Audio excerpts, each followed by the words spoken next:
February 19, 1996. Vince comes out guns a-blazing against Ted Turner and WCW. Davey Boy acquitted. Super Brawl 1996 results, tons more. By Observer Staff. Vince McMahon came out with guns blazing on all fronts in his no-holds-barred war with his opposition, which he claims isn't WCW but the entire Turner empire. Among his maneuvers over the past 7 days were filing a complaint with the Federal Trade Commission claiming TBS has been engaged in a systematic plan to destroy the WWF so it can achieve a monopoly over the wrestling industry. Taking out quarter-page ads on both Wednesday and Thursday in the New York Times financial sections. Having Jerry McDevitt send a letter to Eric Bischoff demanding an apology for Bischoff's televised insinuations and other similar insinuations on the WCW hotline that Titan Sports may have been responsible for the power failure in Lakeland during the February 5 Nitro show. Writing a letter to Ted Turner complaining about WCW reinstituting blading and promising bloodbaths on the Super Brawl pay-per-view show. On the surface it appears to some that McMahon's actions are coming off as desperation. He has admitted, or at least said several times this past week, that he considers his company as fighting for its life, and that he isn't so much worried about what's happening now as much as 6 months from now. Some in WWF are surprised by this turn of events, citing the overall recent surge of interest in pro wrestling with the return of 80s stars bringing older fans back, the strong buy rate of Royal Rumble, which will almost surely surpass that of any WCW pay-per-view event this year, an expected even stronger buy rate for Wrestlemania, a great house a few weeks back in Madison Square Garden and other strong houses, strong advances for upcoming house shows, a profitable tour of India and strong advances for the next Germany tour. The belief by many is for the first time in a long time the guys on top are over to where they can consistently draw. People care about the feuds, and when Vader comes in, they'll have their strongest main event heel when it comes to drawing in several years and one of the deepest lineups of top babyfaces in recent memory. In addition, running one show per night with all the stars on one lineup gives them the most depth on the house show cards they've had in a long time. McMahon claims the problem isn't a wrestling promotional war, but that the Turner Empire is using its power to destroy the WWF. Despite what look to many to be ironic similarities, he claims the situation today is entirely different from a decade ago when the shoe was on the other foot as McMahon trampled numerous regional promotions, virtually all of which ended up going out of business. The main difference between the two, according to McMahon, is that, unlike WCW today, he claims he never wanted to put his competitors out of business, only to expand his own company nationally, and that he expanded using his own money and he had to run a profitable enterprise to survive, whereas WCW has been able to survive and fight a war with little regard to turning a true profit. He claims the regional offices put themselves out of business in the late 80s because they also tried to expand, and they were the second and third and fourth ones who tried, so by this point Titan was a national success, rather than concentrating on competing within their regional territory where they had established roots. The first point is subject for debate. Ex-WWFers now in WCW claim McMahon talked freely about putting competitors out, and WCW officials talk about wanting to beat McMahon clear-cut, but claim not to want to run him out of business. There is validity to the second point. The third point is, at least in the vast majority of cases, dubious. Pro wrestling would hardly be unique in business to where a better financially backed conglomerate lost money in the beginning in order to expand their market share and eventually use their financial might to win a business rivalry in the end. As it compares to wrestling wars in previous history and foreign countries, WCW's tactics fall well shy of burning down arenas, paying off local officials to not allow competitors into the arena, kidnapping rival officials at gunpoint and threatening them, setting up rival top babyfaces with underage hookers to get them arrested, and all the other wonderful deeds in the rich history of previous generation or international wrestling promotion wars. McMahon filed a complaint on February 8 with the Pre-Merger Notification Office of the FTC's Bureau of Competition. The exact details of the complaint were not available as of press time, as the FTC claimed to not have a copy of it, but McMahon was vociferous in getting the word out about his complaints. He claimed it wasn't any single action that was so bad on the surface to warrant the complaint, but it was the combination of all the different actions. Among them is WCW putting Nitro up against Raw, starting the show a few minutes early and ending it a few minutes late, which he called unprecedented in television, alleged contract tampering with his performers, gaining syndicated time slots, in some cases that WWF would have gotten, using the leverage of CNN headline news to put together the deals, or by spending more money to buy the time, attempting to drive his television advertising rates down by charging less for ad time than WWF even though having more shows with a larger total audience, the name-calling on television, and the consistent fabrication of stories about the WWF on the WCW 900 line. In the WWF's period of expansion, they also bought out existing established television time slots from regional promoters. It also rated the best drawing talent of regional offices with the lure of them being able to earn a better income and went back into the region with those headliners. In the case of the American Wrestling Alliance in particular, McMahon systematically picked off a large percentage of the key headline talent, both in the ring and behind the scenes, one by one.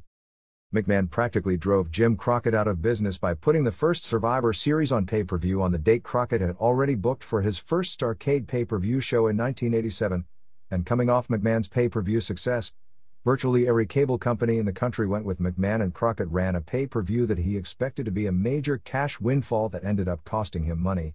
He followed it up by creating the Royal Rumble as a free television special on the USA Network in 1988 to counteract Crockett's second pay-per-view show, the Bunkhouse Stampede. Crockett didn't follow suit until later in 1988, creating the first Clash of Champions as a head-to-head free special opposite that year's Wrestlemania, but by that time he was already financially strapped, having 2 straight PPVs not pay off. Despite rumors of such, WCW has no plans at all now of running free television specials opposite McMahon's pay-per-view events. When it comes to television ad rates, WCW officials have claimed that their ads for the entire network for a 30-second spot are $19,000 while WWF's are $15,000, claiming that it is WWF that is actually undercutting them. McMahon listed figures of $25,000 for WWF and $18,000 for WCW, and since McMahon's shows deliver a small audience and yet he's charging more, he's made the claim that they are undercutting him. According to a third-party buyer, the figure McMahon has claimed would be accurate. For the most recent weekend ratings are out, which would be the week ending on January 28. All WCW for a week on 177 stations and in the various cable networks would reach a total of 6.78 million homes, 7.1 rating, while WWF on 161 stations and USA would hit 4.77 million homes, 5.0 rating. The funny thing is, if it weren't for McMahon's public response and if you just looked at the stats, WWF is actually still ahead today in most facets, even though the general perception is that WCW is winning the war based almost entirely on television rating comparisons. WCW has more television and more viewership, particularly stronger ratings on cable. WWF is way ahead when it comes to house shows, which WCW doesn't even do, and merchandise. They were dueling evenly by the end of the year on pay-per-view, however the Rumble buy rate, and expected WrestleMania buy rate, will be figures WCW probably won't approach this year. WCW has more name talent and possibly better overall talent. If not in its own stable, with its international promotional ties with New Japan and probably one with AAA not far behind, it has access to a much wider group of talented wrestlers. However, the game itself appears to be so serious that it's no longer high on McMahon's priorities to have a public perception of being number one. McMahon claimed the billionaire Ted's skits are part of his own plan to call as much attention as possible to both his wrestling audience and the stockholders of both Turner Broadcasting and Time Warner about the actions of WCW. He said the skits had to be presented in the manner they are because if he simply aired his grievances in a straight fashion, it would cause viewers to switch stations.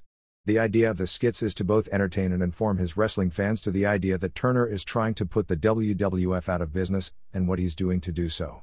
When asked how the most recent skit, where Ted Turner's parody actor was portrayed in a manner not giving, or parodying anything regarding WCW's product or business practices, he claimed that because Turner himself is such a power in the media, he's protected by the media because nobody wants to raise the ire of such a powerful person, and he wanted to make the public aware of what kind of a person Turner really is that he would make statements like that about his late father. He claims that the huge money losses of the wrestling company can't be found anywhere on TBS financial statements, and claiming the purported profit from last year was due to laying off major costs such as much of Hogan's salary and Nitro production costs on others' books, and claims they are using TBS stockholders' money in the war against him. At least initially, his actions have paid off in small results. Bischoff was forced by TBS lawyers to apologize on the air during Nitro on February 12 for insinuating WWF caused the power failure, claiming his remark wasn't meant seriously and some people take things too seriously trying to say they're just out there trying to have fun. He's also been put under a gag order against making any comments either on television or in the media to respond to anything McMahon has said until after the Time Warner merger goes through.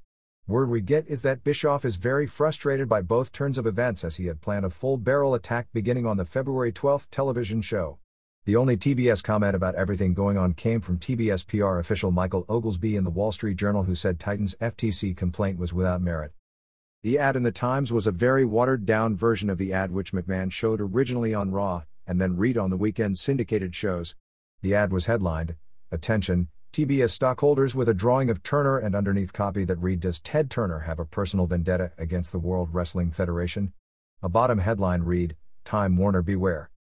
McMahon also wrote a letter, sent FedEx to Turner on February 8, which read, "Dear Ted, since there has been no response to my repeated request and you and your pro wrestling company stop the practice of self-mutilation, I can only assume based upon the last 2 weeks of Nitro that the practice of self-mutilation, slicing oneself with a razor blade, is not only condoned but encouraged. As you know, Hulk Hogan has been bleeding all over the place the past 2 weeks. There have been numerous references on your wrestling programming that this weekend's double cage match will be so violent that one opponent will be bleeding to the point of no recognition. This encouraged practice of self-mutilation is disgusting, violent, potentially infectious and completely contradictory in every way to your testimony before Congress in June of 1993 and contrary to your 1995 participation of Voices Against Violence.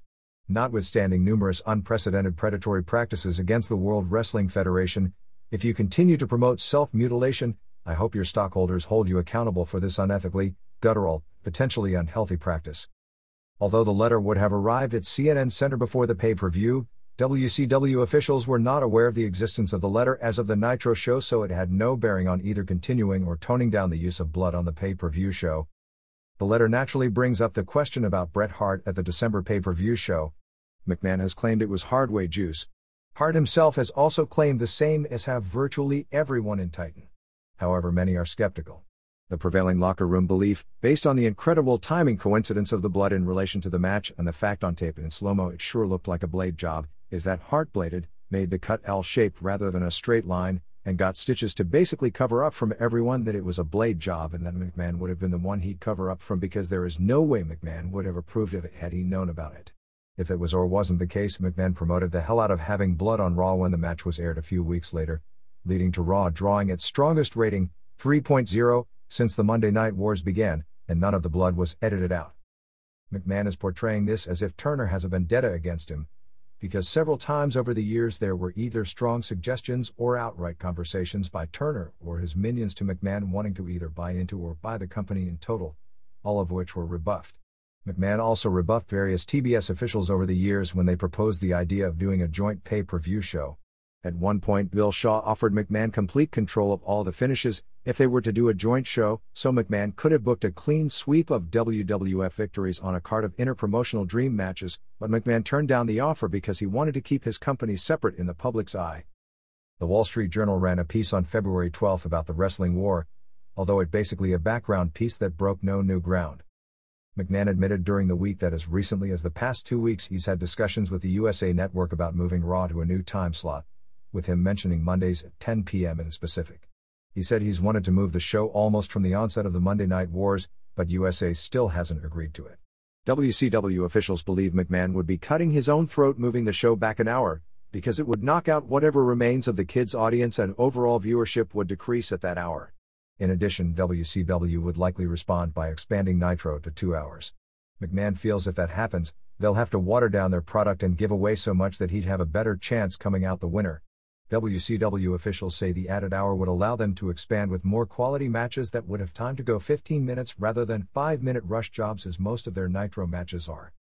McMahon complained of contract tampering, bringing up in specific, Diesel, the Bushwhackers, and Jean-Pierre Lafitte. He claims Diesel was offered a 3-year deal by an intermediary, McMahon told others, and Diesel has also claimed to those in the dressing room that they are offering him $750,000 per, and most expect him to take it when his Titan contract expires in April. At his age with a family, if that figure is accurate, he'd be a fool not to. Other sources claim the real figure being offered is closer to $450,000. The Bushwhackers were definitely offered $120,000 per year apiece a few months back, but although rarely used, are still under contract at WWF, which I don't believe WCW actually knew. When they went to McMahon to get out of their contract, he refused to let them out, citing that he's in a wrestling war.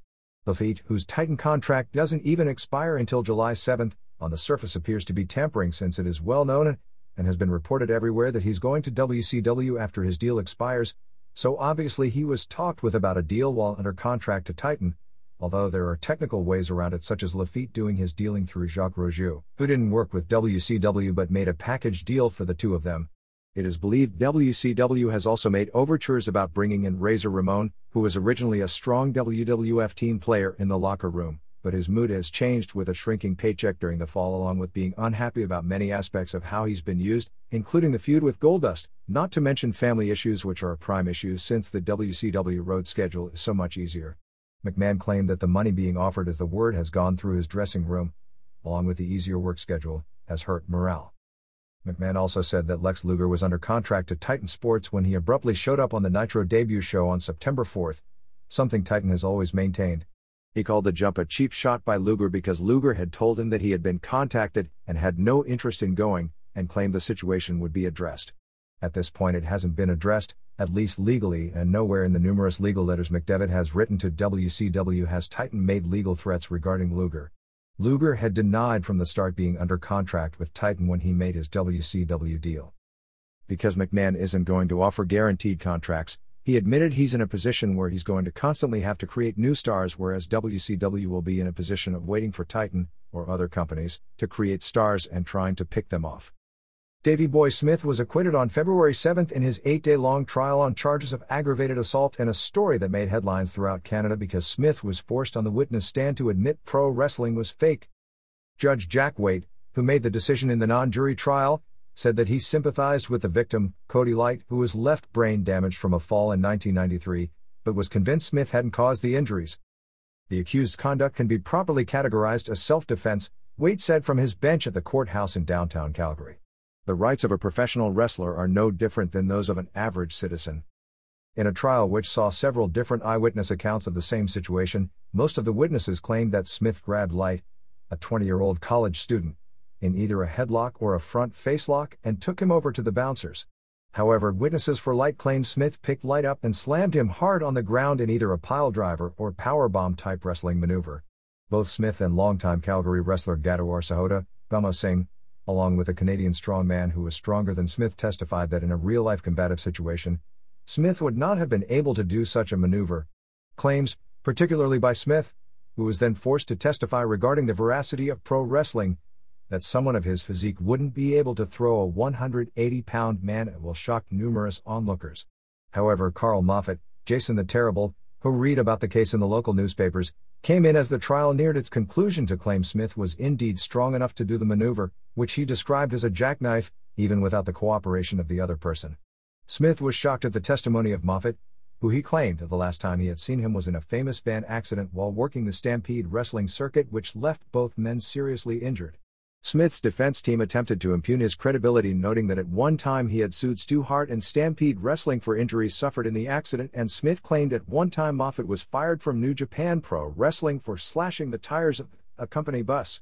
A Calgary police officer also described a 1983 incident where Smith was so powerful that he lifted up an officer and threw him across a lane of a city street. Smith's physical power aside, it appeared for most of the trial that the majority of evidence was that it was Light, apparently drunk, who had approached Smith's wife and asked her to dance and asked a question about her sex life. Smith, not hearing the remark, was introduced to Light, who shook his hand and wouldn't let go. Probably the key witness in the trial when it was over was the Calgary medical examiner, who testified Light's injuries were consistent with people who fall on their own and land on the back of their head. While conceding it was a possibility, he stressed how unlikely it was that Light landed that low from a throw. The judge's decision was largely expected by those who were watching the trial. Smith still faces a civil suit from Light, however, based on the results and testimony in this trial, its success appears unlikely. The strange turns of Super Brawl Vi on February 11 in St. Petersburg at the Bayfront Center Arena ended with Brian Pillman apparently out of WCW and Elizabeth turning on Randy Savage and costing him the WCW title in his match with Ric Flair. The latter was most definitely the result of a well-booked surprise finish. The former was something else indeed. It was either the most highly calculated and hard to logically explain ruse in the recent history of pro wrestling, with the end of Pillman in WCW. During the week, within the company, the majority viewpoint was that the incident between Pillman and Kevin Sullivan, and the announcing by Eric Bischoff, was not a planned angle. Pillman, who had in the last month become almost legendary for either erratic behavior or being in his wrestling character 24 hours a day, or both, had frequently arrived late for his shows. On the Nitro prior to the Clash in Las Vegas, Pillman disappeared and several in WCW were apparently scared he was going to show up as a surprise on the live WWF Raw show in Stockton, California, about a 1-hour flight away. The next Nitro saw Pillman, in a tag match with Arnold Anderson against Kevin Sullivan and Hugh Morris, have a stinker of a match due to what at least appeared to be a total lack of communication, and had a few seconds of what appeared to be shooting. Many in the company felt Pillman, who stormed out of Lakeland after a backstage argument with Sullivan, was through with the company. However, he showed up, late again the next day for the Universal Studio tapings. The next day, while Bischoff was having a meeting with the wrestlers, Pillman mouthed off and the two had words with Bischoff saying that Pillman was very lucky he was still employed and strongly hinted, as he had on television, that probably wouldn't be for long. The rest of the week at the Disney tapings, Pillman was kept apart from all the wrestlers, supposedly because there was so much heat between himself and Booker Sullivan and dressed in a different trailer. However, the television show a few days later seemed to spell an angle. The incident aired on television and was played up like a wrestling angle, albeit a new form of angle aimed only at fans who were at least half smart to aspects of the business. Sullivan's interview, where he broke a pencil, apparently to signify he wasn't acting as Booker/wrestler in the match, appeared to give away this was a Japanese-style angle. Unfortunately, it isn't aimed at a Japanese-style audience which understands the significance of breaking a pencil or shooting, or supposed shooting in the ring. In addition, when clips were shown of the match, everything was shown intact rather than edited as something that wasn't supposed to have taken place. This led to the pay-per-view show on February 11th. What people saw was billed as a respect match between Sullivan and Pillman. It was basically an I Quit version of strap match. Pillman came to the ring with a strap that he supposedly had stolen earlier that day, whipped Sullivan a few times, Sullivan punched him in the face hard and kicked him a few times, and Pillman went to a totally stunned ref and grabbed his mic and said very sarcastically, "I respect you, Booker man," and walked out, flipping off the crowd on his way back. At this point there was genuine panic backstage. Jimmy Hart came out and said what happened and pulled in Arnold Anderson, dressed in shorts and tennis shoes, to come into the ring and do a bad representation of a match, complete with almost as strange a finish as the previous match. After 3:45, Ric Flair came out and told them both to stop, and the match simply ended. Backstage, Pillman and Bischoff got into an argument in front of everyone with swear words and Pillman sarcastically telling Bischoff something to the effect of, "Sorry about your 12-minute strap match," then left the building with Chris Benoit. Sullivan came back after his match with Anderson looking for Pillman, who had already left. Pillman then flew home before the Nitro the next night in Tampa, and while there was no official word of him being fired, Bischoff did vaguely bring up what happened at the onset of Nitro and made a remark about Pillman being history and there only being 3 horsemen. Pillman was telling friends all week that he expected to be done with the company because when you have a big problem with the booker, you go to a new territory. Sometime around the time of Pillman's argument with Bischoff in the dressing room after the Sullivan match, Disco Inferno was the only wrestler to openly question things, suddenly saying something to the effect of, "They're working the boys." If it was a work, it was the most elaborate one in recent memory, as few if any of the wrestlers knew. The referees in the ring had no idea, noticed Jimmy Jett at least seeming to have no clue at all of what Pillman was doing during the entire minute he was in the ring. The announcers didn't know and the production people in the back all flipped out and legitimately went into a panic when a planned 12-minute strap match ended in 59 seconds. Several things were implemented later in the show. Perhaps the work will be so elaborate that Pillman will be fired, as an angle. Either that or he'll simply be fired. Clearly, if after all this, he isn't fired, it has to be a work because this is too many different things in a 2-week period. But if it is a work, they'd know that and have to fire him anyway to continue the work. This took the spotlight from Elizabeth shockingly turning on Randy Savage and handing her high heel shoe to Ric Flair, who used it to win the WCW title in the cage match. The next night on Nitro, Elizabeth attempted to go all the way in the heel role, saying how she'd already taken half the money, half the property, and now took Savage's prized possession, the belt. Despite all this, Super Brawl, while a show that will be talked about for a long time, was not a good show. The middle of the show was like Murderer's Row. Sting and Luger's first title match against Harlem Heat was below average. Conan's match with One Man Gang was a worst match of the year candidate. It was followed by Pillman and Sullivan having a non-match, followed by Sullivan and Arnold Anderson also having a non-match. To make things even worse, Sting and Luger came back for a second title match against the Road Warriors that was a collection of missed moves with a putrid finish, made worse by the poor finishes of the previous 3 matches. Flair and Savage nearly saved the show with the memorable finish of what to that point had been a good, but not great match, while Hogan and Giant ended the show with a largely boring match and a finish where Hogan single-handedly ran out 9 wrestlers. The show also saw the introduction of an embarrassment of a newcomer, the 53-year-old Loch Ness Monster, Luke McMasters from England, who appears to have ballooned to every bit of 600 pounds since the last time we'd seen him, and nearly had a coronary doing a pre-show run-in. Worse yet was it was obvious he's being groomed for the key spot in the next pay-per-view opposite Hogan, who after doing 2 jobs in a row on Nitro, is probably going to get it back by destroying 4 men in 4 cages in a row at Uncensored. The show drew a sellout of 7,200 fans, roughly 6,000 paying $90,000 with at least 1,000 turned away at the door. A Road Warriors, Joe Laurinaitis and Mike Hextran, beat Bunkhouse Buck, Jimmy Golden, and Dick Slater in 207 when Animal pinned Buck after a double impact after Rob Parker hit Buck with his cowboy boot by accident. Dud. B. Hugh Morris, William DeMott, pinned Chris Kanyon with a moonsault in 228. Doesn't Kanyon look like the Giants' little brother? They gave Kanyon some near falls here.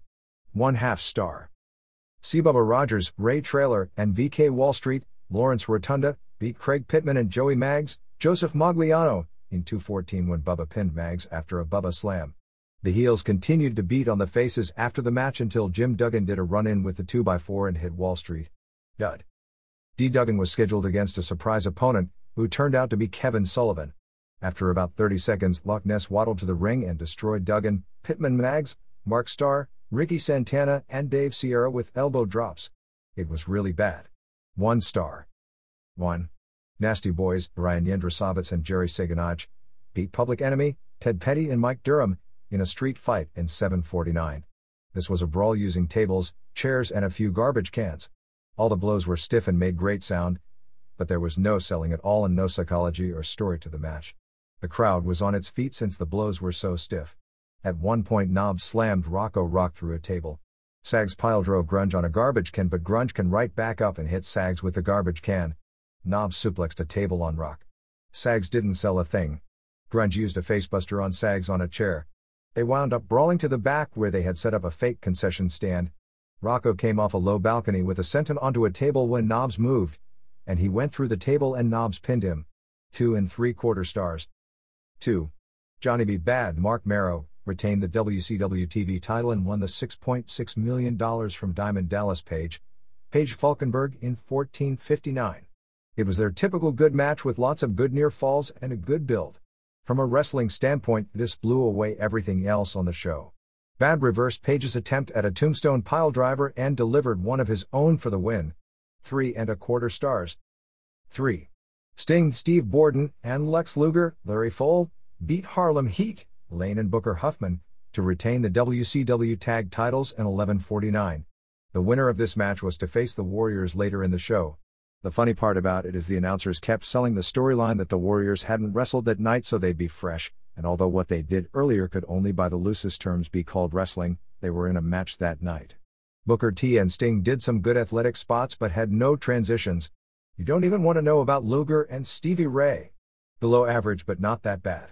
Finish saw Ray have Luger in a backbreaker over the shoulder when the Warriors did a run-in and Animal hit Ray with a metal object, allowing Luger to score the pin. 1 1/2 star. 4. Conan Charles Ashenoff retained the U.S. title pinning one-man gang, George Gray, in 727 with a somersault body block off the ropes. Horrible as in a worst match of the year candidate. Not a good way to get Conan over. Boy, is that an understatement. It's not as if they weren't warned in advance. 2 stars. 5. Kevin Sullivan beat Brian Pillman in 59 over respect match. Strange. Dud. 6. Sullivan went to a non-decision with Arnold Anderson, Marty Lunda, in another respect match in 345. Ric Flair came running out and told the two to stop wrestling each other because they needed to be united to go against Hogan and Savage. Dud. 7. Sting and Luger went to a double countout with Road Warriors to retain the WCW tag titles in 1356. Luger stalled forever in getting to the ring acting like he didn't want the match.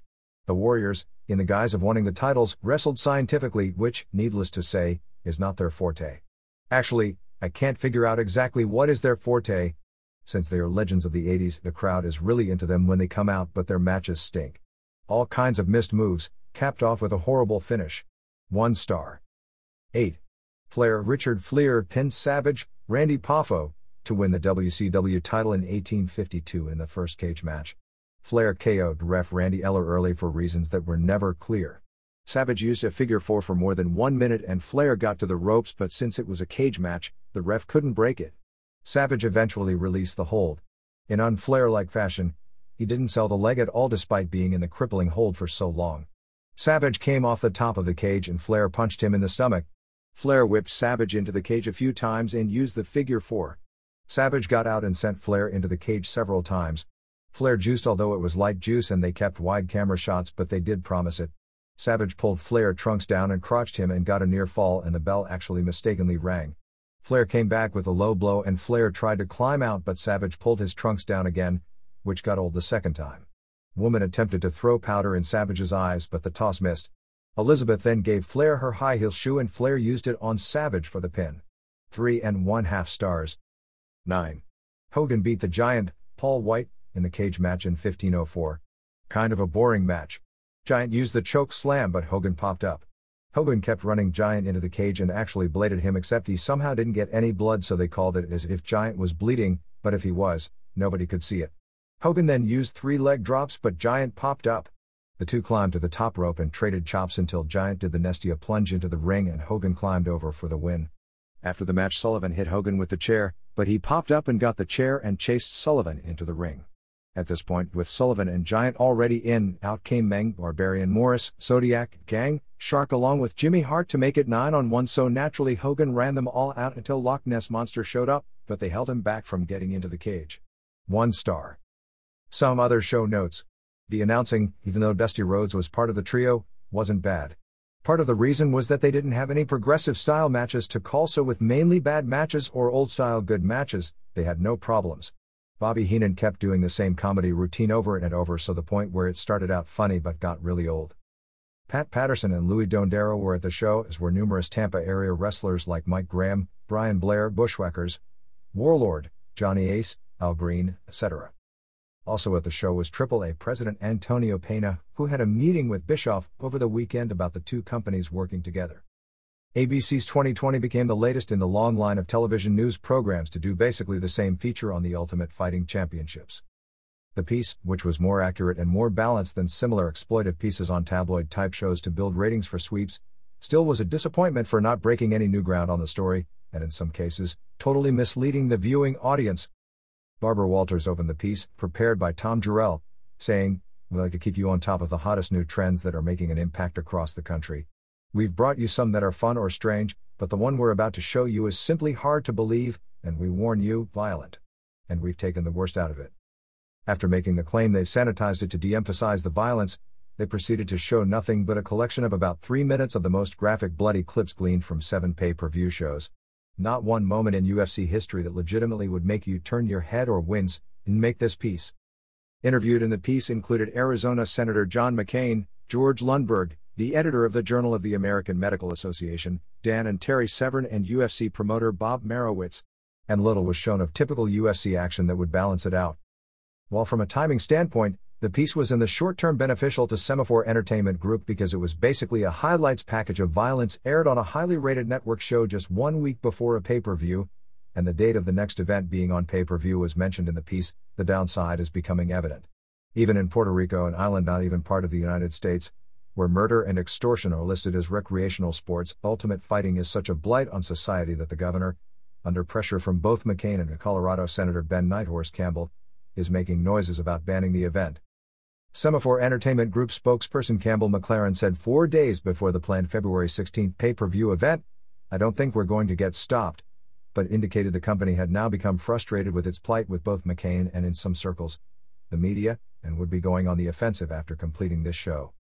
"Up until this point we've been the nice guys trying to state our case," he said. "Now we want to question how much of the taxpayers' money is McCain spending to fly first class to Puerto Rico, and how much time is he spending?" McLaren said he wouldn't even argue with critics of his show provided they also worked at banning sports like boxing, ice hockey and football, which have similar or greater injury rates. "It's exasperating.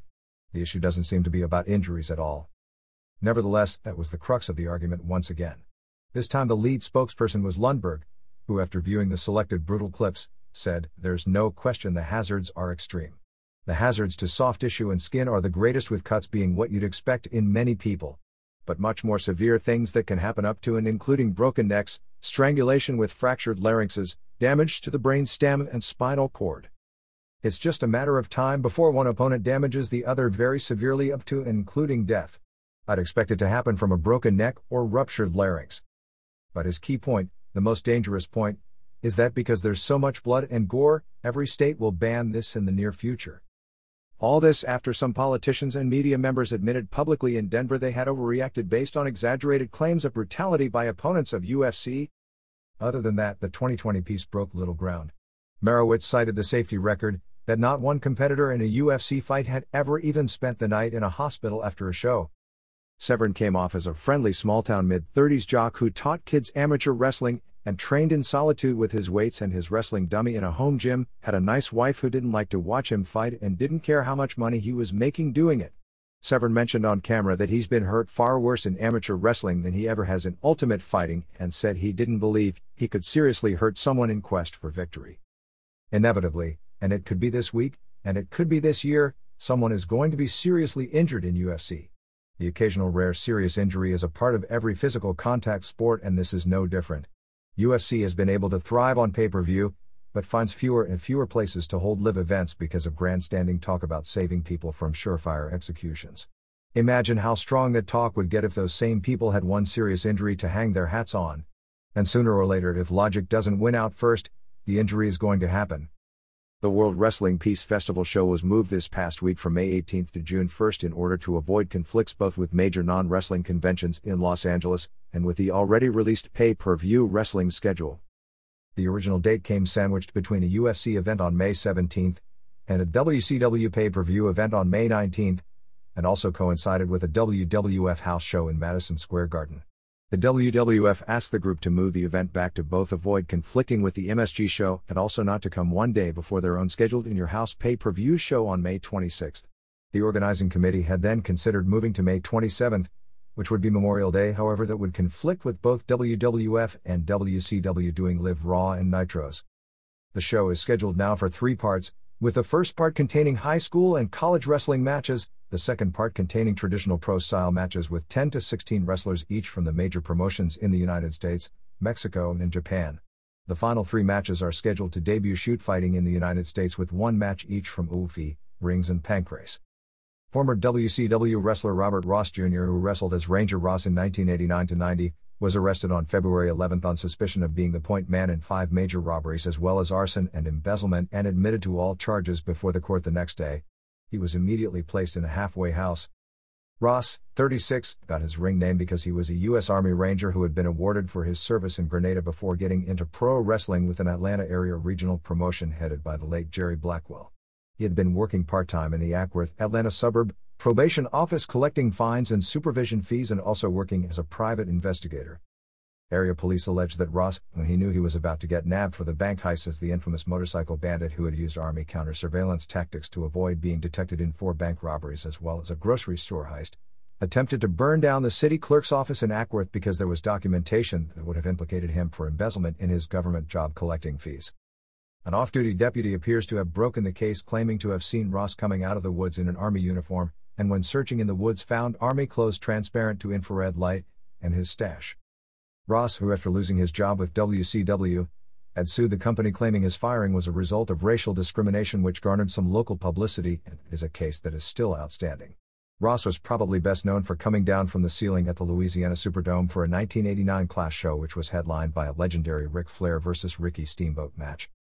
The biggest women's show of the early part of the year was announced for March 31st at the Yokohama Arena, 17,000 seats, headlined by the Manami Toyota vs. Kyoko Inoue WWWA title match.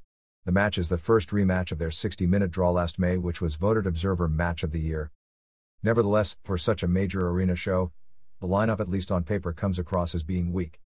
The semi-final is billed as a UFC match, although it's probably more like a Vale Tudo type rules match since they will be wearing Kempo gloves, with Yumiko Hata vs. Leticia Angel Aracini, a Taekwondo instructor at Bart Valley's Academy in South Florida. Whether this will be a shoot or worked shoot is unknown, but being so high on the card would lead to believe it's a worked shoot. Hata participated in legit shoots on the L1 show, so they aren't afraid to put her in this situation, and with all her experience in wrestling, one would think she would have the edge against a Taekwondo practitioner. On the other hand, at last year's Yokohama show, Hata faced Lioness Asuka in a UFC rules match which was a worked shoot, and about the best worked shoot I've ever seen. The undercard gives one the impression the groups are now building to the future, as a lot of the younger wrestlers who have never been in the spotlight are being put in interpromotional matches. In addition, even though it's the biggest women's event of the year and wrestlers from LLPW, GIA and JWP are on the card, the biggest stars such as Dynamite Kansai, Devil Masami, Mayumi Ozaki, Shinobu Kondori, Jaguar Yokota, Lioness Asuka, Akira Hokuto, Bull Nakano and Chigusa Nagio aren't booked for the show.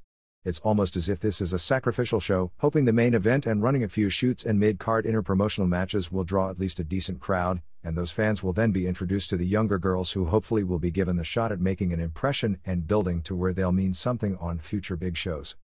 The remainder of the show has a 6-women interpromotional match with Asia Kong and Combat Toyota, FMW, and Kuga, former All Japan woman wrestler from the 80s Miori Kamiya, now of Yoshimoto Pro Wrestling, versus Megumi Kudo, FMW, and Bison Kimura, Yoshimoto Pro, and Kaoru, Gia, Takako Inoue defending the EVA title against Mima Shimoda, Saki Hasegawa in her retirement match, and Kaoru Ito versus Tomoko Watanabe and mystery partner, believed to be LLPW's Michiko Nagashima, Mariko Yoshida and Shaparita Asari versus Bat Yoshinaga, a former All Japan woman wrestler who is very good at kickboxing, versus Fumikio Ishimata, the champion at 121 pounds in the Japanese sport of shoot boxing, which is a combination of boxing, kickboxing and Greco-Roman wrestling with no mat work allowed.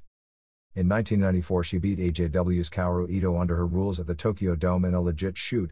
In a shoot boxing rules match, Ri Tamada and Yumi Fukawa defend the All Japan Tag Team Championship against Hiromi Yagi and Kanako Mototani of JWP, Toshio Yamada and Mari Mogami versus Atsuko Mita and Yoshiko Tamura, Kumiko Makawa and Yuka Shina and Mina Taniyama versus the Yoshimoto Pro Trio of Chikako Shiratori and the Bloody Phoenix, Unknown and Floor Metallica off MLL, and opening with an AJW vs JWP 6-man match with Misai Watanabe and Nobu Endo and Keo Nomi vs Tomoko Miyaguchi and Riko Amano and Yuki Miyazaki.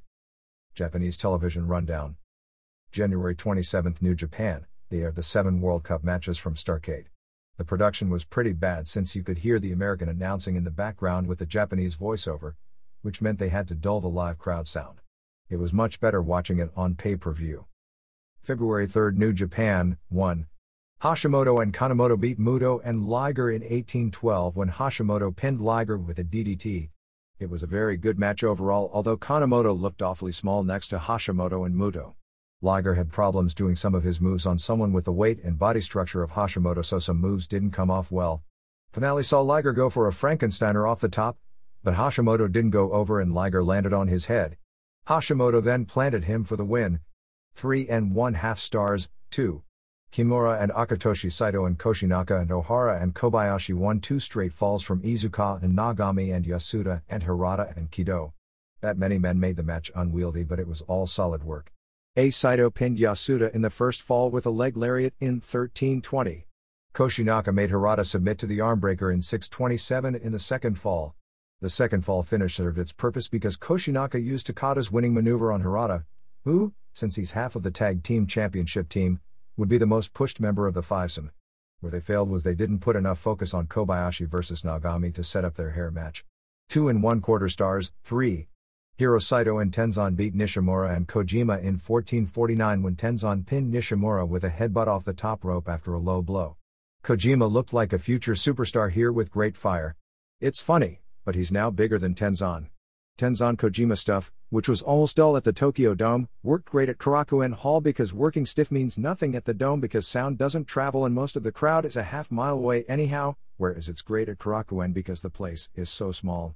3 1/2 stars, 4. Samurai retained the UWA light heavyweight title, making Otani submit to the armbreaker in 22:26. Otani had a bloody nose. Lots of working and going for submissions. The mat work was exceptional with great near falls. One awesome technical, as opposed to high-flying, match which is perfect for what is the new Japanese style, submissions. Because of UFC and shoot wrestling, and working around them, gets more heat than any other style because fans believe it to be more realistic. 4 1/4 stars. EMLL. The biggest match of the past week was February 9 at Arena Coliseo, where Dr. Wagner Jr. defended the NWA light heavyweight title against Hector Garza. The highlight was in the third fall where Garza did a moonsault off the second rope, over the top rope onto the floor on the other side onto Wagner. After the match got bloody, Garza pulled off Wagner's mask and lost the match via disqualification. The semifinal on the show saw Negro Casas and Bestia Salvaje and Blue Panther beat Brazo de Plata and Silver King and La Fiera. AAA. Conan added the newly created AAA World Heavyweight title to his IWAS and WCW US straps with a win over the Killer to create the first champ on February 2 in Querétaro before 4,400 fans. In the first fall, Killer's manager Andy Barrow hit Conan with a flagpole to take the fall. Barrow was thrown out from ringside and replaced by Juventud Guerrera, and you probably can figure what's coming from that. Guerrera kept interfering until Conan German suplexed him. Rey Mysterio Jr. came out and they gave Guerrera a double impact, and Mysterio Jr. hit Killer with the flagpole to even things up. Psicosis and Andy Barrow came out in the third fall with a table, but Mysterio Jr. put Guerrera through the table and he wound up carried out on a stretcher. Finish saw Mysterio Jr. do a springboard dropkick from the apron onto Killer, who staggered into a Conan powerslam, although that finish was poorly executed. Also on that show was a Four Corners tag match where Psicosis and Espectro won out over Jerry Estrada and Picudo Louisiana Parca and Principe Zafiro and Mascara Sagrada and Tornado in a match described as spectacular. February 3 in Mexico City was the first of a three-part tournament to create AAA World Trios Champions. The first 8-team tournament was won by Los Villanos, beating Heavy Metal and Latin Lover and winners in the finals. A second tournament was to take place this week, with the two winning teams then meeting in a singles match to determine the new champions. With Conan in the United States for the past week, nothing has been done as far as arranging a new northern tour. New Japan. The biggest show of the past week was February 9 in Sendai before a sellout 5,500 fans headlined by a 10-man elimination match where Heisei Ishingun, led by Shiro Koshinaka, beat the New Japan team of Osamu Kido and Kensuke Sasaki and Junji Hirata and Riki Choshu and Shinya Hashimoto by a 5-2 margin when Koshinaka used a power bomb to pin Kensuke Sasaki in the final fall at 22:37. Koshinaka also pinned Choshu with his hip attack while Hashimoto was surprisingly pinned by Kengo Kimura. I won a similar 10-man match, this time 2 out of 3 fall rules over New Japan Sasaki and Hirata and Hashimoto and Yuji Nagata and Tadao Yasuda on February 11 on Osaka, and in that one, Koshinaka scored a pinfall on Hashimoto but had to give back one to Sasaki before Akitoshi Saito of high-pinned Hirata in the third fall in about 30 minutes. The monster pushes to heat up Nobuhiko Takada vs Koshinaka for the IWGP strap on March 1 at Budokan Hall. The UFI team of Yoji Anjo and Yoshihiro Takayama, known as the Golden Cups, beat Satoshi Kojima and Osamu Nishimura in Sendai to win the tournament to earn the title shot at Hashimoto and Hirata's IWGP tag belts on February 25 at Sumo Hall. Also added to the Sumo Hall show, which includes Keiji Muto and Jushin Liger vs Takada and Naoki Sano, will be Koshinaka vs Hiroyoshi Tenzan and Nishimura and Kojima vs Sasaki and Riki Choshu. Also in Sendai, during a tag match, Geto and Hiromichi Fuyuki of War beat Tenzan and Hiro Saito when Fuyuki pinned Tenzan after Jado interfered and hit Tenzan with a chair. After the match, Masachono, who missed this tour after getting his knee operated on, came out and attacked Tenzan, and Hiro Saito also turned on Tenzan, giving him a senton. On the February 3 card, during a tag match which Tenzan and Saito lost, Chono attacked Saito. Tatsumi Fujinami, who has been under contract to New Japan all along and was getting paid a big salary even though he never worked, will be brought back soon to form a tag team with Koshinaka. Fujinami had formed his own promotion and run a few shows after being on the sidelines for about a year. Kiyoshi Tamura, who has been absent from pro wrestling for several months but did the UFC-style match in December beating Patrick Smith on a K1 show, returns at the March 1 Budokan in a prelim match against Kazushi Sakuraba. Jushin Liger and El Samurai forming the champions tag team since Liger holds the IWGP Junior belt and Samurai the UWA-LT heavy strap, lost recent bouts to Shinjiro Otani and Koji Kanemoto, and also to Black Cat and Dean Malenko. February 3 TV show did a 1.6 rating. All Japan's February 4 television show did a 2.3 rating. Rick Steiner is planning on going to law school. It's hard to ascertain what Sabu's future is with this group since they appear to be sticking with WCW when it comes to foreign talent. Sabu was at one point scheduled for the March tour but New Japan cancelled it. Other Japan notes. There was a lot more to the deal where Atsushi Onita showed up at the February 5 Tokyo Pro Wrestling show at Korakuen Hall. Onita was seated at ringside first during a singles match with Masashi Aoyagi and Rikio Ito. The audience immediately started a stream of chants and catcalls at Onita saying the equivalent of "go home, go away and don't tell a lie," Onita figuring this was the beginning of the angle for his return. There is tremendous bad feelings among wrestling fans because Onita spent 1 year touring the entire country with farewell matches each city building to his finale last May, and here it is, less than 1 year later, and people see him as setting up his return, which is no doubt what he's doing. The catcalls were such that Onita left ringside. Onita said he was simply there to say hi to Ishikawa, who he owed a favor to because Ishikawa was willing at the last minute to step in for Tarzan Goto when Goto walked out on FMW just before his scheduled match against Onita on the retirement show. Ishikawa was then scheduled publicly to be Onita's opponent on that show, however they did an angle at the contract signing where Hayabusa instead got the match, but Onita maintained he owed Ishikawa a favor. Ishikawa asked Onita to be his partner in the upcoming tag team tournament for the new belts his promotion is creating in matches to benefit the earthquake victims in Kobe. Onita said that he didn't want to break his word about retirement but wanted to help the earthquake victims. Onita also said that he wouldn't return as a wrestler but wanted to help the small promotions. It was later in the week announced that Onita would serve as a special referee for a show on March 31st where Mr. Pogo, his longtime rival, would team with Yoshiaki Fujiwara against Ishikawa and a mystery partner, who is rumored to be Tarzan Goto, another Onita longtime rival. The main event on that show was a Russian roulette handkerchief death match where his longtime rival Mr. Pogo faced TPW company president Takashi Ishikawa. Ishikawa, dressed up in blue jeans and a white sleeveless t-shirt, so as to show the red blood better, did the basic Onita match with Pogo complete with the foreign objects, including using an axe to cut up his head with help from Masashi Aoyagi, and finally Ishikawa couldn't continue. Both Choshu and Tenryu have come out publicly saying that Onita's attempting to come back this soon is bad for the image of pro wrestling and they wished he wouldn't do it. Shuji Nakamaki, who along with Goto was pushed as the top star in EVA, quit the promotion. He'll be joining Shinya Kojika's Big Japan Pro Wrestling. The two groups had been combining talent of late on each other's tours. FMW woman wrestler Combat Toyota will be retiring later this year. The gimmick they are doing is she's going to wrestle against the top wrestlers from every women's promotion. For example, on March 9th in Osaka on the Yoshimoto Pro Show, she'll headline against Bison Kimura and will also do singles matches with Kaoru, Gia, Chigusa Nagio, Gia, and Asia Kong. Gran Hamada is going back to Michinoku Pro as a regular starting March 2nd. It appears Pancrase wrestler Manabu Yamada will be forced to retire due to injuries, broken arm, suffered in a match last fall. Blizzard Yuki, the alter ego of Saki Hasegawa, will be doing her final match with the gimmick on a Michinoku show on March 15th against Chaparito Sari. Pantera from MLL will be brought in on this tour and defend his UWF Super Welter title against Super Delphin on the same show. AJW is doing a television shoot on February 20th, which will be the final TV before the Yokohama Arena, aired date March 17th, show, with both Manami Toyota and Kyoko Inoue in singles matches against Kaoru Ito and Tomoko Watanabe respectively. Main event will be Reggie Bennett and Mima Shimoda and Takako Inoue versus Atsuko Mita and Toshio Yamada and Yumiko Hara.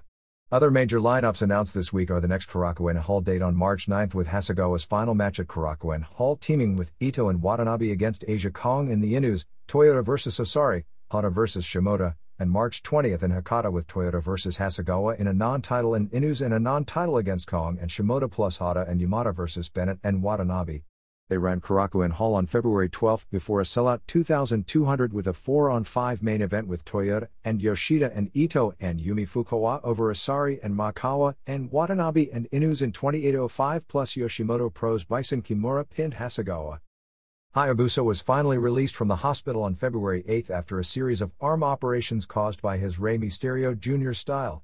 It is said to be doubtful he'll be ready to return by May 5th because his injuries to his arm are so severe, when FMW has Kawasaki Baseball Stadium booked for its annual biggest show of the year.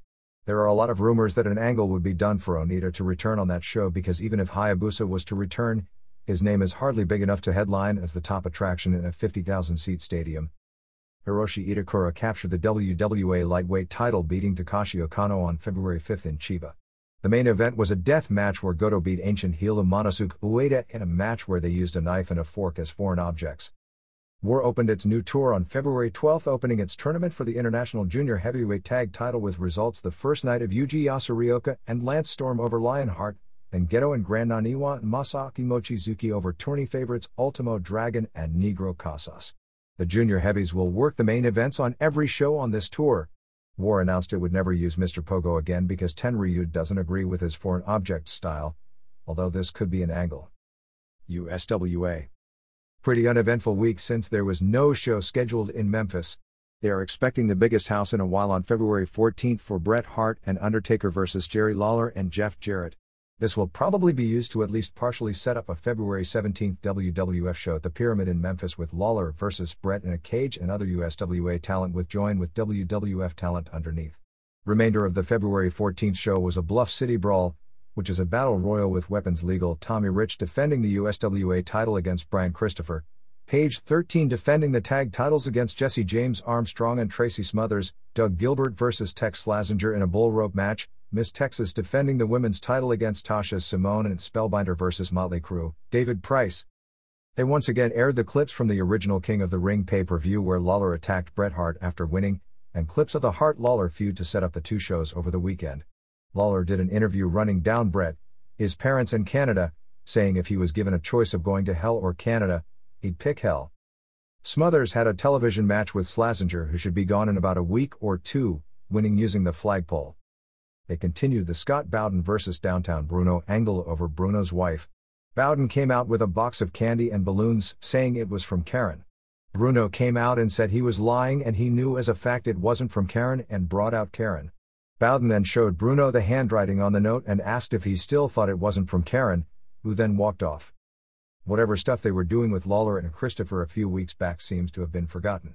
Christopher apologized to Lawler for not helping him during a double team a few weeks back, and the two teamed, going to a time limit draw against Rich and Gilbert with no tease of possible dissension.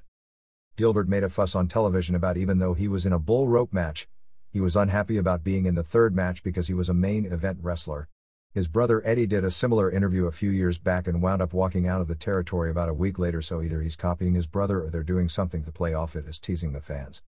ECW. The piece on a current affair is set for a February 23rd air date. ECW is opening up a wrestling school perhaps as early as March called the House of Hardcore with Taz and Perry Saturn as instructors. Saturn and John Cronus have moved to the New York area.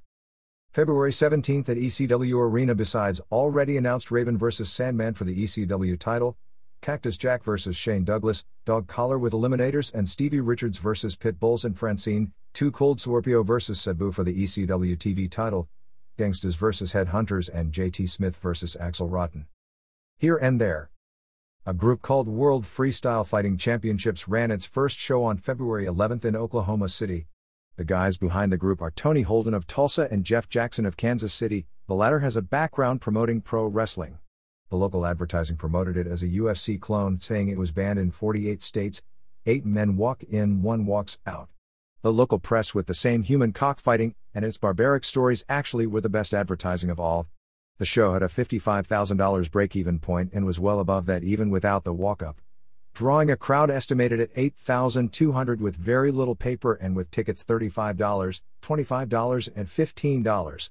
Ironically, the reason it was allowed to go on in Oklahoma, which as of January 1995 had a commission that wouldn't let UFC run, UFC ran a successful show in December 1994 in Tulsa, is because of a few rule modifications which actually made the event more dangerous but less exciting to spectators, and the crowd generally left unhappy. The rules were that all the fighters wore gloves, knees were banned to the neck, head and spine, as was biting, attacking the eyes and hitting below the belt. They used a boxing ring, had 3-minute rounds with each fight limited to 3 rounds and had a 45 seconds clock, which meant that no matter what, after the guys went to the mat, after 45 seconds, they would be stood up. It was said to be a first-rate production as far as a show with great ring entrances, pyro, etc. The most popular fighter, who ended up winning the whole shebang, was former UFC fighter Anthony Macias, famous mainly for his 11 seconds loss to training partner Oleg Toktarov, and for being suplexed out of his boots by Dan Severn in his 2 appearances. Macias was outsized in a tourney which featured some huge men. Wayne Emmons. The fight between Dixon, a kickboxer, and Stan, billed as a shoot fighter, got great heat as the boxer knocked out the shoot fighter in the 3rd round. The crowd heat died down after that, and complaints flew about the rules when Greg McIntyre, billed as a Brazilian jiu-jitsu guy, faced boxer Jason Nicholson. Nicholson actually controlled the fight, but McIntyre finally took him down and was punching, elbowing and head-butting relentlessly. Nicholson appeared on the verge of tapping when the 45 seconds clock expired and they put them on their feet. Although the rule was done to provide for stand-up action, more punching and boxing techniques, the crowd, which understands real fighting after a few years of UFC, was pissed off. Nicholson ended up winning the fight because he was saved by that rule.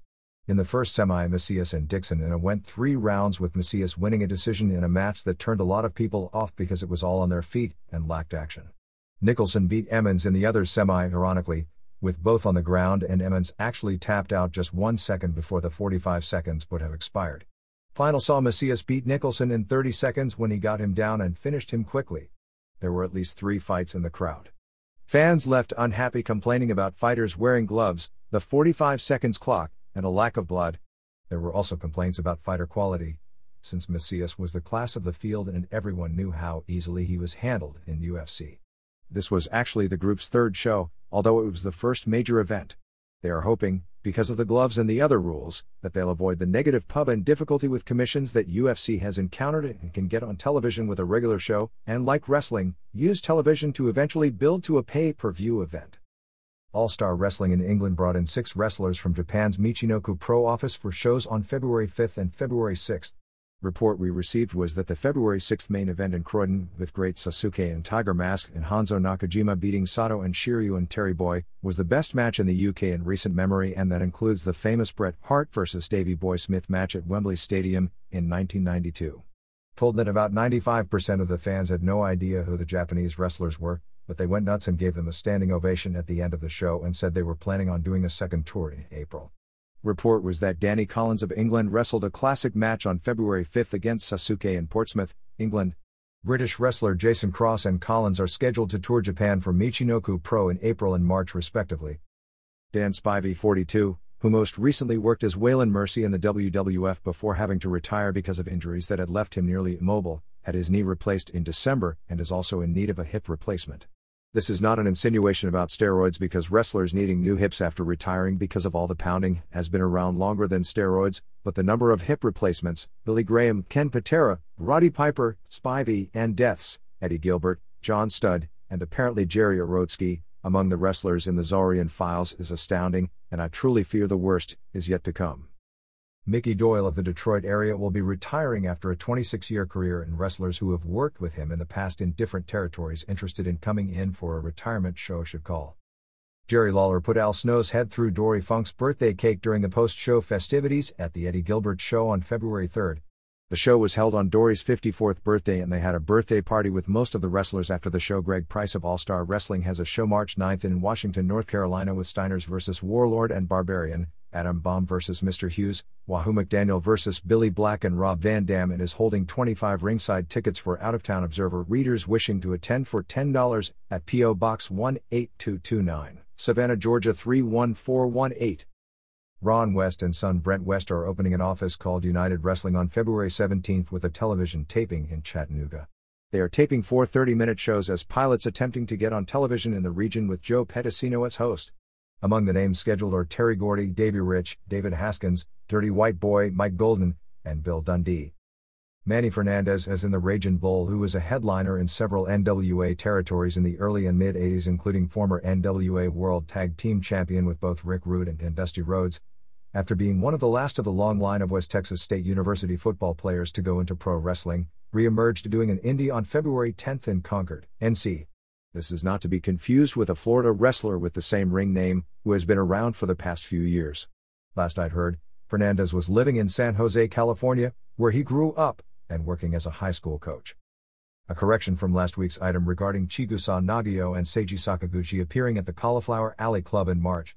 Apparently this was one of those Mike Lano fantasies which made it all the way here without us realizing the original source of the information. When he, all people, called here to brag that he was behind it and how he scooped the Observer on the story, we immediately realized likely a fraud and checked it out. There was a call made to Japan regarding bringing the two in from Lano to a magazine reporter in Japan, who is fully aware of Lano's reputation. Lano in his latest fantasy is now claiming to people in the industry to somehow represent the Inoki show as a co-chairman or even, according to one source, as a booker, and claimed in a letter to the Cauliflower Alley Club to be an organizer. He's attempting to take credit for aspects of putting on the show to make people on the internet believe he's an important figure and an insider in the wrestling world. He has no affiliation whatsoever with the show. Festival organizer Steve Nakata, who comes from outside the wrestling world and thus didn't immediately realize the type of individual he is, had discussed show plans with him, believing he was a legitimate journalist rather than simply a fraud who does nothing but try to get himself over and babbles on the internet with his obsession with myself. He used the information Nakata gave him, believing him to be a journalist, to pass himself off to others in the industry as an organizer of the show. Nakata has even written him a letter telling him to stay out of people's business that are working for and with his show, and has apologized to people for his behavior. Neither Sakaguchi nor Nagayo have even been asked, let alone agreed, to come in. They may at some point, but at this point, unless someone at least offers to pay for their plane ticket in from Japan, which hasn't happened, it's doubtful they will even get the word to be asked. Bull Nakano will be coming to the United States in mid-June and is planning on staying based out of Las Vegas, at least for the short term after that point. She's looking for indie dates in the US or Mexico, and those interested can contract Bruce Kreitzman at. Steve Williams' return after nearly 1 year came on February 9th at the Dallas Sportatorium as part of a tag team battle royal. Williams teamed with a new wrestler who is apparently a protege of his called the Death Machine, in a battle royal that wound up being won by the team of Scott Putski and a gray-haired Hector Guerrero. Reports are that Williams looked good, although he showed some ring rust, and was in good condition. Williams is apparently trying to get himself back into wrestling shape, working in Dallas for the next few weeks before going back to All Japan in late March. WCW. Highlights from Monday Nitro on February 12 in Tampa. The show drew 6,000 fans, approximately 1,000 paying $5,000, as it was basically a given-away show put together by Dr. Harvey Schiller and George Steinbrenner that WCW went in knowing it was not a moneymaker. The only thing they were hoping for is that the giveaway Nitro wouldn't hurt the St. Pete gate, and since St. Pete sold out, it didn't. With all the freebies around town, admission free to those going to the fair that was going on, and everyone who bought a ticket to St. Pete getting free tickets, it was believed it would turn people away, but actually the building was nowhere near full. Randy Savage pinned Hugh Morris in 451 with 2 elbows off the top after Morris missed a moonsault. Savage came out minus his usual fancy ring garb with the storyline that he's seriously upset about what happened the previous night. 1 1/4 stars. Loch Ness Monster pinned Scotty Riggs in 120 after 2 elbows. Atrocious, 1 star. Conan pinned Devon Storm in 520 when he turned an attempted Frankensteiner off the top into a power bomb and jackknife cradle combination. Conan did a great job here in hiding Storm's weaknesses, and Storm showed a ton of potential the way he moved and with his daredevil moves. Even though it was a style clash, Conan's style being lucha and Storm's being a Sabu style, they had a good match. Storm did a leap off a chair over the top rope with a somersault to the floor, followed with a dropkick off the apron. He put Conan in the chair on the floor and jumped off the ring stairs with a body block, but Conan caught him and powerbombed him on the floor. Both showed a lot of nice moves, 3 stars. Arnold Anderson pinned Hulk Hogan in about 9:30.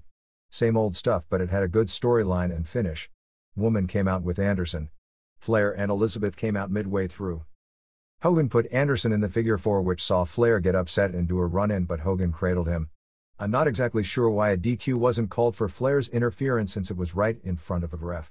Woman threw powder in Hogan's eyes, and then Elizabeth gave Anderson her boot, and he hit Hogan in the head with it and scored the pin. Can you imagine seeing Hogan do pin jobs 2 times in 3 weeks on television?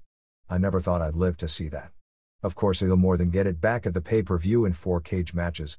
The remainder of the show saw Hogan and Savage and Flair and Anderson issue challenges back and forth for Hogan vs. Anderson and Flair vs. Savage for the title on February 19th from Salisbury, Maryland. Flair did an interview with Woman and Liz coming out in a hospital bed. It's almost hard to take the change in Elizabeth from the demure virginal type to someone playing the vengeful ex-wife, pretty much intimating sex with Flair was so wild they put Flair down for the count. I guess that's what they were intimating, because she didn't seem to get the message across on the interview other than saying she was tired of having to stand behind Savage for 7 years, and when she left, she took half of everything. With no competition from Raw and with current product, as in both products, interest way up. The show set a record doing a 3.7 rating and a 5.3 share, with the replay doing a 1.3 rating and 3.8 share. Other weekend numbers saw Saturday Night do a 3.0, its best mark in more than 1 year. Sunday Main Event with the pay-per-view prelim matches did a 1.9 and Pro did a 1.2. It's hard to believe, after all the times Flair has been killed off, or at least written off and attempted to be killed off, that he's, a few weeks before his 47th birthday, the hottest he's been as a heel in years, and easily the hottest heel in the United States, which is not nearly as big a compliment as it sounds on the surface. Bischoff had a company meeting with all the wrestlers prior to the Universal tapings on February 7. Bischoff ran down Vince McMahon, telling the wrestlers that for the first time they were kicking the WWF's ass, and for the first time ever the company made a profit, but admitted the profit was small, at least it wasn't a loss.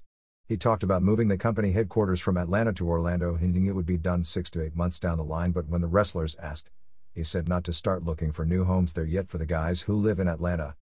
He said the company would shut down for 5 weeks if they make the move, and that the WCW Saturday Night Show would eventually be taped in Orlando at Disney or Universal instead of Center Stage. He said they were working on getting medical insurance through Aetna. Most, but not all of the Contact wrestlers and several wrestlers who they were considering putting under contract such as Brad Armstrong and Pat Tanaka were all drug tested. This was believed to be something of a precautionary measure since the belief was Titan would publicly bring up on television that WCW doesn't drug test. Some of the usual neon signs were a little smaller on this pay-per-view. Bischoff admitted that they were way behind the WWF when it came to merchandising but said that was an area they were working on in 1996. Overall, the reports we got about the meeting were positive. Sherry Martel was fired on February 5. On the live Nitro, she was scheduled to do an angle where she was going to destroy Rob Parker's car with a baseball bat or sledgehammer, but was in no condition to do so. She's been on thin ice since missing her plane for the Japanese shows in November. There appears to be some concern she might file suit against the company. Barry Dudinsky has been talked with about coming in to upgrade the merchandising side. There has been talk that Johnny Grunge may be suspended for 6 weeks effective on February 13, but I'm not positive of that. If it were the case, Rocco Rock would also have 6 weeks off, but he'd be paid since he wasn't involved in the incident. A few corrections from last week's report. Rocco Rock was definitely not in the van with Grunge when it was pulled over. One report said it was Hugh Morris in the van and another said it was nobody in the van. It was not a WCW production van, but a hotel van reserved for WCW production people, and the clerk at the hotel gave Grunge the guys figuring it was okay since he worked for WCW. Grunge's blood alcohol level was .08, which is the minimum for a DUI. He's scheduled for arraignment on February 22, although he himself doesn't have to attend. Scott Norton and Ice Train were put together as a babyface tag team called Fire and Ice. Reportedly Norton was none too thrilled about that. Road Warriors and Conan along with Norton were in for the tapings this week. Nothing major was given away since they aren't booking far into advance as in the past.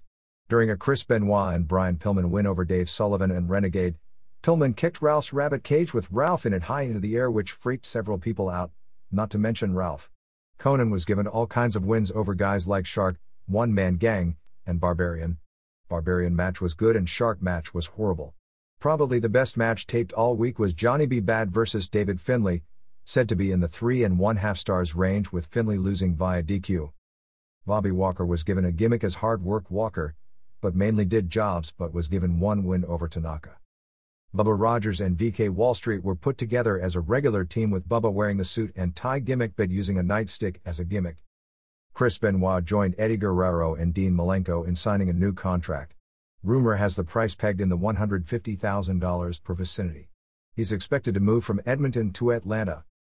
Antonio Pena did some of the Spanish-language commentary on the pay-per-view, as did Conan along with Pedro Morales and Miguel Alonso. WWF Wrestlemania in 1997 appears to be almost a lock for the Pittsburgh Civic Arena. Vader's shoulder surgery in midweek appears to be successful. There is talk of bringing him into the pay-per-view, although that isn't confirmed. Jake Roberts vs. Tatanka will be on the pregame show.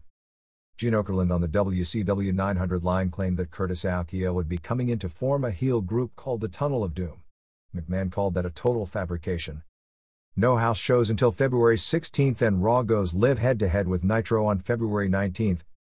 Shawn Michaels was in Toronto on February 1 right in the middle of the major media play Davey Boy Smith's admissions about wrestling under oath were getting. When asked if WWF wrestling was real, Michaels said, "We are sports entertainers. I don't have any problems admitting that. But if anyone doubts I'm an athlete, they can come on down and find out." When asked if it was fake, he said, "To say it's fake, I have a problem with that. The pain isn't fake. I suffered a concussion, that wasn't fake. If someone lifts me up and my body hits the mat, it hurts. The fact I know it's going to hit the mat. So is it choreographed? Choreographed means you have to practice. I'm on the road